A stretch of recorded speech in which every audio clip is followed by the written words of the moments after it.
السلام علیکم۔ ایک بادشاہ کی سلطنت بہت وسیع و عریض تھی۔ اللہ تعالیٰ نے اسے خوبصورت جوانی دے رکھی تھی۔ دولت تو اس کے پاس پہلے ہی بے حساب تھی۔ حسین و جمیل اور کاروبار حکومت میں ہاتھ بٹانے والی سمجھدار بیوی بھی اس کے ساتھ تھی۔ وہ اپنی اہلیہ سے بہت پیار کرتا تھا۔ وہ ایک مغرور بادشاہ تھا۔ اسے اپنی طاقت، دولت اور قابل رشک صحت پر بہت گھمنڈ تھا۔ وہ ظالم اور جابر حکمران تھا۔ اس کی بیوی اس سے ظلم اور غرور و تکبر سے باز رہنے کی ہمیشہ ہدایت کرتی رہتی تھی، لیکن اس پر خوبصورت بیوی کی باتیں اثر نہ کرتی تھیں۔ ایک دن موسم نہایت خوشگوار تھا۔ وہ دونوں میاں بیوی محل میں بیٹھے تھے کہ بادشاہ نے اچانک شکار کا پروگرام بنایا اور بیگم کو خدا حافظ کہہ کر باہر جانے لگا۔ بیوی دوڑتی ہوئی بادشاہ کے پیچھے آئی اور اس سے مخاطب ہو کر کہنے لگی کہ باہر جا کر کسی کمزور اور غریب پر ظلم کرنے سے باز رہنا۔ انسان تو کیا، کسی بھی شے کو حقیر نہ سمجھنا۔ اللہ کی مخلوق سے نفرت مت کرنا۔ ابھی وہ یہ باتیں کر ہی رہی تھی کہ بادشاہ کندھے اچکاتا ہوا باہر نکل گیا۔ بادشاہ جب شاندار شاہی گھوڑے پر بیٹھ کر اپنے لاؤ لشکر اور ماہر شکاری سپاہیوں کے ساتھ میدان میں نکلا تو یہ منظر قابل دید تھا۔ چلتے چلتے گھنا جنگل آ گیا۔ جب وہ جنگل کے بیچوں بیچ گزرتے ہوئے جا رہا تھا تو اسے زمین پر کچھ حرکت دکھائی دی۔ اس نے غور سے دیکھا تو معلوم ہوا کہ وہاں ایک بدصورت سا کیڑا غلاظت کھا رہا تھا۔ بادشاہ نے دیکھتے ہی منہ بسورا۔ اس سے کراہت محسوس ہونے لگی اور کیڑے کی طرف دیکھتے ہوئے بہت حقارت سے کہا کہ اگر اللہ تجھے نہ بھی پیدا کرتا تو کیا تھا؟ اتنا کہہ کر اس نے گھوڑے کو آگے بڑھایا۔ ابھی تھوڑا فاصلہ ہی طے کیا ہوگا کہ اس کے گھوڑے کو اچانک ٹھوکر لگی اور وہ گر پڑا۔ اس کے ساتھ ہی بادشاہ سلامت بھی زمین پر آ لگے۔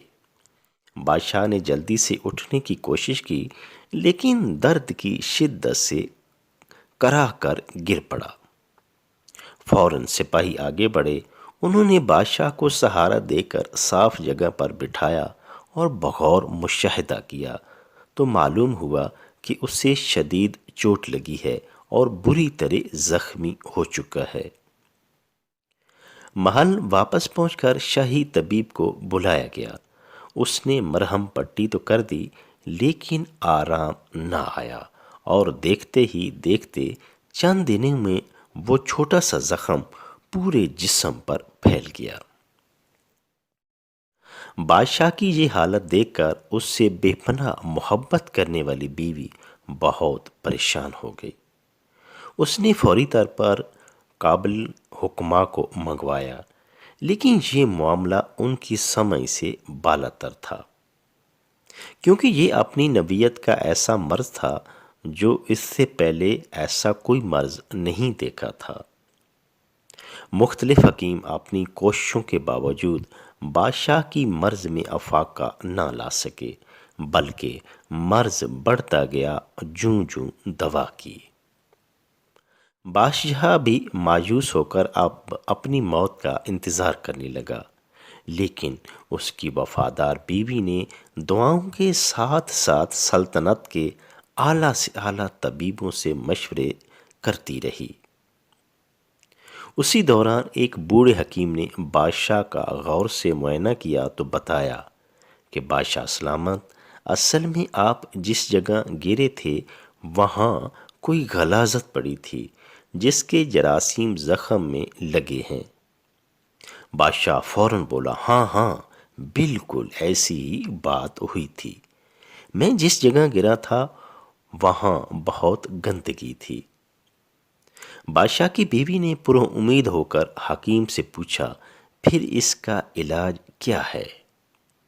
آپ کو جو بھی جڑی بوٹی چاہیے حکم کریں، میرے سپاہی تیار بیٹھے ہیں، آپ کو مہیا کر دیں گے۔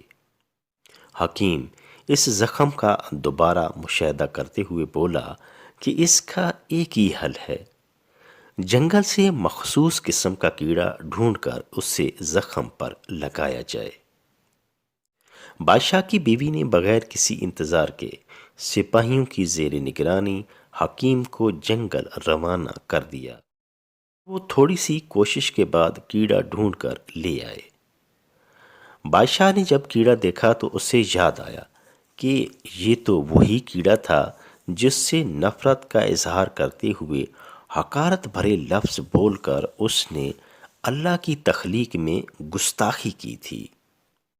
اسے اپنی غلطی کا احساس ہوا، اللہ سے معافی مانگی اور سجدہ ریز ہو گیا۔